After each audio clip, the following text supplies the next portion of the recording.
Les travaux de terrassement sont essentiels dans la construction d'un ouvrage et comprennent plusieurs étapes qui doivent être exécutées de manière méthodique. Voici les principales étapes à partir du décapage jusqu'aux fouilles, en tenant compte de l'utilisation d'un gabarit des axes en première étape. A1. Implantation du gabarit des axes. Avant de commencer les travaux de terrassement, il est nécessaire de réaliser une implantation du gabarit des axes. Cela permet de définir précisément l'emplacement des fouilles, les limites des fondations et l'alignement des différents éléments de la structure en suivant les plans de l'architecte et de l'ingénieur. Le gabarit des axes est matérialisé sur le terrain à l'aide de piquets, de cordeaux ou de chaises d'implantation, ce qui assure une position exacte de la construction du bâtiment. 2. Décapage du sol. Le décapage consiste à enlever la couche superficielle de terre végétale, généralement sur une épaisseur de 20 à 30 cm, afin d'éliminer les matières organiques, les racines et autres éléments qui pourraient nuire à la stabilité de l'ouvrage. Cette étape permet de stabiliser le sol et d'éliminer les matières organiques qui pourraient nuire à la construction. 3. Mise en place de la signalisation et de la sécurité. Avant de débuter les fouilles, il est important de mettre en place des dispositifs de sécurité, barrières, signalisation, pour délimiter la zone de travail et prévenir les risques d'accident. Cela inclut la protection des piétons, la sécurité des travailleurs et la prévention des chutes ou des effondrements. Il est également essentiel de mettre en place des panneaux d'avertissement, des éclairages adéquats en cas de travaux de nuit, ainsi que des chemins d'accès sécurisés pour les moteurs de chantier et le personnel. 4. Tracer des fouilles sur le terrain.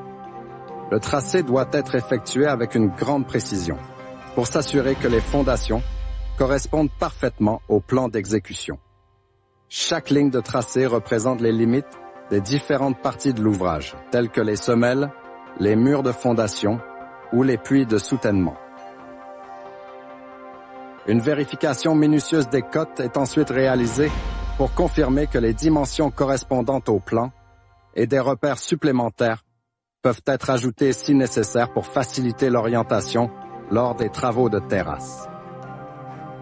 5. Fouilles en tranchées ou en puits. Les fouilles sont réalisées en suivant les dimensions et les profondeurs indiquées sur le plan, tout en respectant le tracé établi sur le terrain. Selon le type de fondation, les fouilles peuvent être en tranchées pour les semelles filantes ou en puits pour les semelles isolées. Il est important de maintenir la stabilité des parois et de s'assurer que le fond de fouille est propre et stable avant de passer aux étapes suivantes. Si le sol est instable, il peut être nécessaire de renforcer les parois des fouilles avec des blindages ou des coffrages temporaires. Cela permet d'éviter tout risque d'effondrement et garantit la sécurité des travailleurs. Le type de blindage, bois, métal ou béton, et la technique de soutènement à utiliser dépendent des caractéristiques du sol et de la profondeur des fouilles.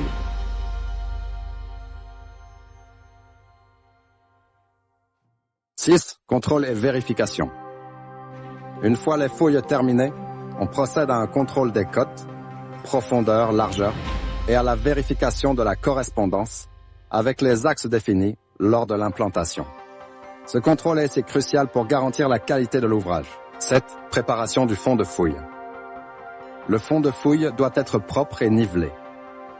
On peut parfois ajouter une couche de béton de propreté, couche de béton mince, pour stabiliser le fond avant la mise en place des armatures de fondation.